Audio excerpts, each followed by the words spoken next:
Hello friends, this is Mrs. Denton. Today I'm going to be going over Lesson 3.3 Introduction for Pre-Algebra.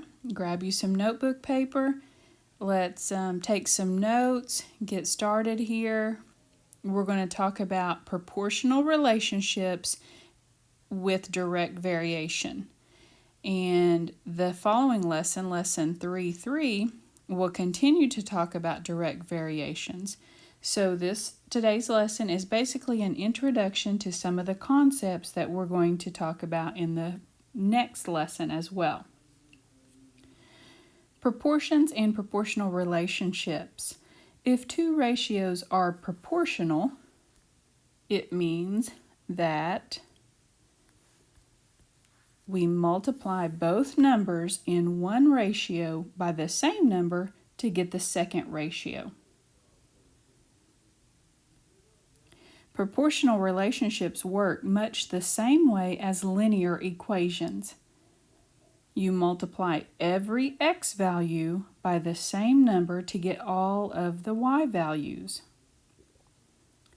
So we're continuing to work with something similar that we talked about with linear equations. Remember, you can pause the video at any time. If you're not finished with any of the notes on that slide, don't feel like you have to continue with the video, you can pause it. Proportional relationships are also called direct variations. The formula for a proportional relationship or direct variation is y equals kx. Y in this relationship or formula is talking about our y value. Think about when we have our ordered pairs, we're talking about the y value. K is our variable that we're going to represent slope or constant of variation. And the x is just going to simply be our x value from our ordered pair. When looking at an equation, it must be in this form to be a direct variation. Look at the two examples listed here on the PowerPoint. The example on the left, y equals 2x, is exactly written in that same form as a direct variation. You have your y, you have your x, and you have a 2 in place of the k, telling us that this equation has a slope of 2. Look at the example on the right now. Y equals 2x plus 3 is not a direct variation. We have an additional operation going on there at the end, this plus 3, that makes it not a direct variation. So it cannot have any other operation or value with the y, the k, and the x. The constant of variation in a direct variation tells us how slanted the line is on the graph. It is the same thing as slope. So basically that constant of variation, remember that's our k, is basically our slope. So we're talking about slope again, this time using the variable k. That's telling us how slanted or steep the line is. It just has a special name in a direct variation because in this type of equation, how slanted the line is the only thing that changes about different types of proportional relationships. All direct variation graphs pass through the origin.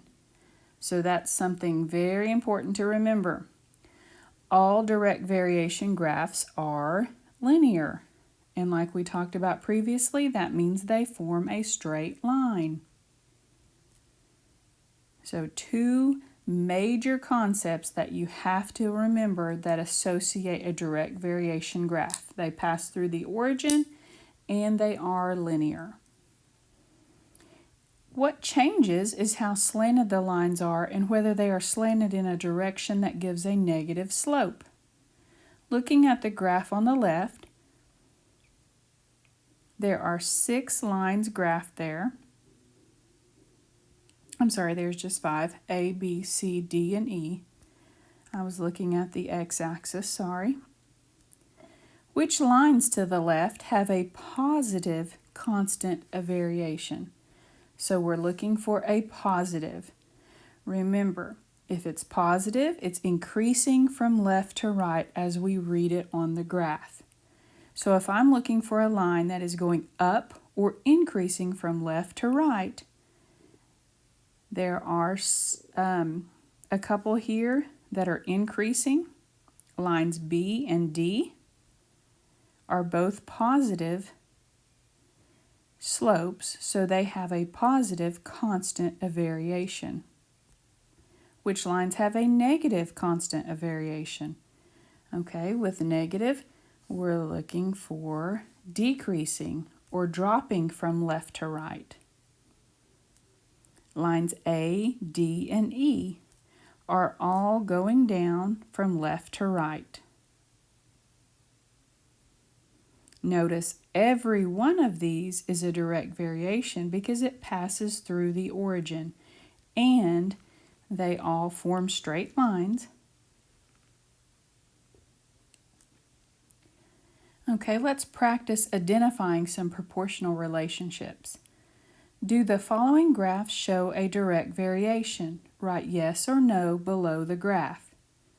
Okay, starting with this one furthest on the left, some things we're looking for. Does it pass through the origin? Yes. Does it form a straight line? Yes. So the first one would be a direct variation. The second one, are we passing through the origin at 0, 0? No. It is forming a straight line, but is not passing through the origin at 0, 0. Therefore, it is not a direct variation. The third one, are we passing through the origin? Check. Forming a straight line? Check. Yes, it is a direct variation. The fourth one, not passing through the origin, but making a straight line. It has to have both to make a direct variation, so the fourth one is not a direct variation. The fifth one, passing through the origin, making a straight line, both are included. Yes, it is a direct variation. The sixth one, yes, passing through the origin, making a straight line, so we have a direct variation. And the last one, not passing through the origin, but making a straight line. Still not a direct variation.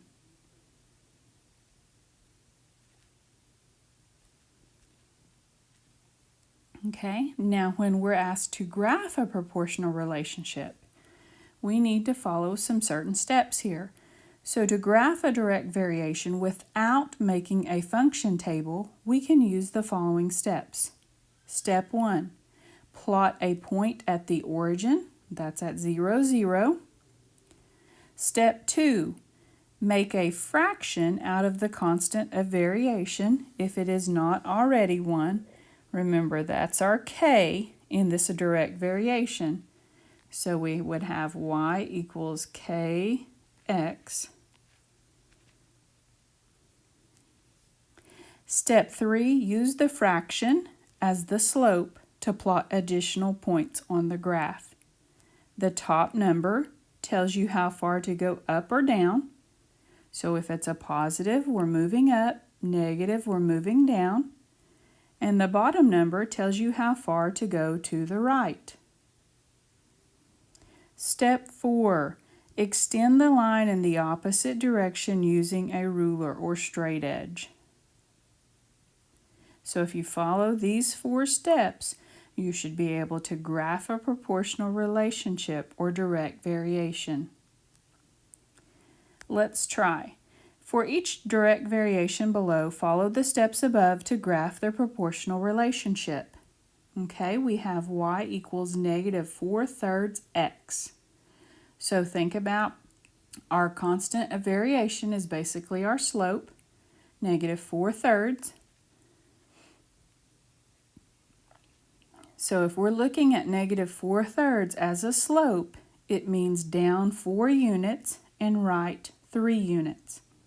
We can assign the numerator or the 4 to the negative, bringing it down. Step 1, plot a point at the origin, 0, 0.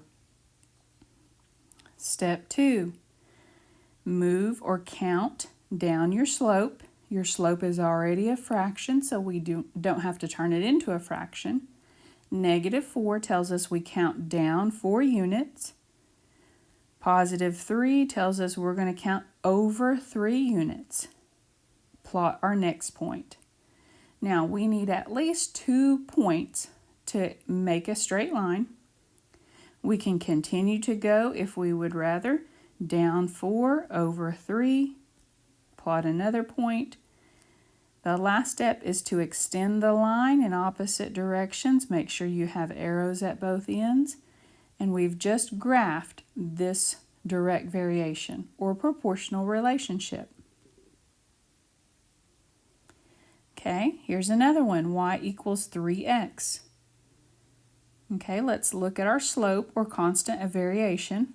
We have a whole number, so we need to turn it into a fraction. So 3 as our slope means 3 over 1. So in this case, we're going to go up 3 units and right 1 unit. Step 1, we're going to plot our first point at 0, 0, the origin. Now we're going to count our slope, up 3 over 1. Up 3 over 1. Make our straight line extending through our points with arrows at both ends. This is an example of a positive direct variation or positive proportional relationship.